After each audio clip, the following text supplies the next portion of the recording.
एक जंगल में एक ऊंट रहता था। वह बहुत मिलनसार और दयालु स्वभाव का था। उसकी सभी जानवरों से अच्छी दोस्ती थी।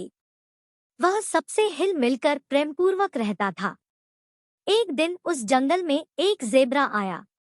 ऊंट ज़ेब्रा से दोस्ती करने उसके पास गया। तुम्हारा जंगल में स्वागत है मित्र। मैं ऊंट हूँ। तुम्हारी तरफ मित्रता का हाथ बटाता हूँ। ज़ेब्रा सफेद खाल पर काली धारियों वाला एक खूबसूरत जानवर था। उसे अपनी खूबसूरती पर बड़ा घमंड था। उसने ऊंट को देखा। मोटी चमड़ी, लंबी गर्दन, पीठ में कुबड़, आंखों पर बड़ी बड़ी पलकें। भद्दे खुर वाले ऊंट को देखकर ज़ेब्रा ने सोचा कि ये कितना बदसूरत है। मुझ जैसे खूबसूरत जानवर का दोस्त भी खूबसूरत होना चाहिए। उसने ऊंट से दोस्ती करने से इनकार कर दिया। मैं इतना खूबसूरत जानवर हूँ। तुम जैसे बदसूरत जानवर से मैं मित्रता नहीं कर सकता। ऊंट को ज़ेब्रा के व्यवहार पर बहुत दुख हुआ। वह चुपचाप चला गया। कुछ समय बीते और गर्मियों का मौसम आ गया। उस साल भीषण गर्मी पड़ी। नदी तालाबों का पानी सूखने लगा। जानवरों में पानी के लिए त्राही त्राही मच गई और सभी पानी की तलाश में जंगल छोड़कर जाने लगे।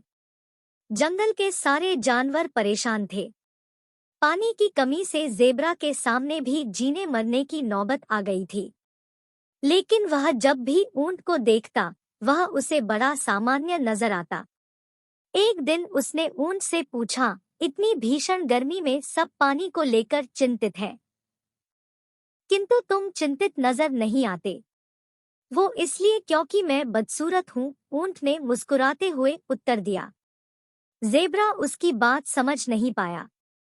तब ऊंट ने कहा, मेरी पीठ पर ये कुबड़ देख रहे हो, दिखने में अजीब लगती है, लेकिन इसमें मैं पानी जमा करके रख सकता हूँ।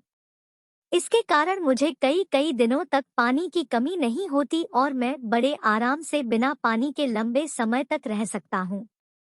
मैं मरुद्यान को भी बड़ी आसानी से सूंघकर खोज सकता हूँ। चलो तुम्हें वहां ले चलूं। वहां तुम्हें प्यासा नहीं मरना पड़ेगा।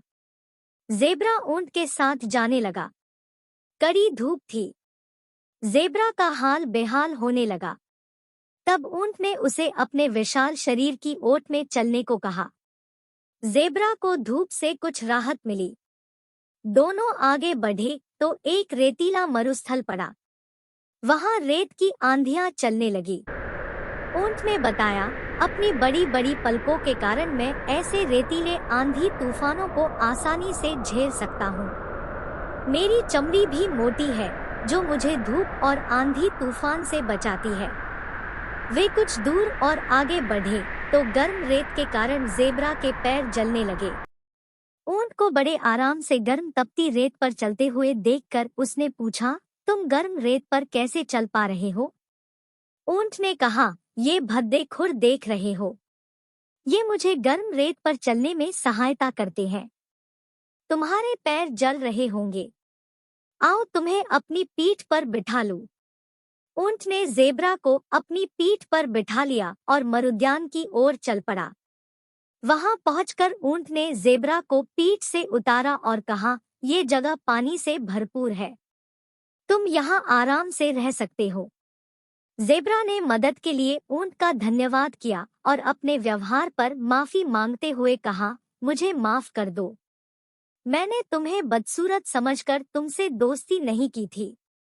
मुझे ये नहीं पता था कि जिन अंगों को मैं बदसूरत समझ रहा था, वे तुम्हारी शारीरिक विशेषता है और उसी की बदौलत तुम रेगिस्तान में बड़े आराम से रह पाते हो और रेगिस्तान का जहाज कहलाते हो। ऊंट ने ज़ेब्रा को माफ कर दिया। दोनों उस दिन से अच्छे दोस्त बन गए। खूबसूरती और दिखावे पर न जाएं। कई बार बदसूरत चीजें भी काम की हो सकती है।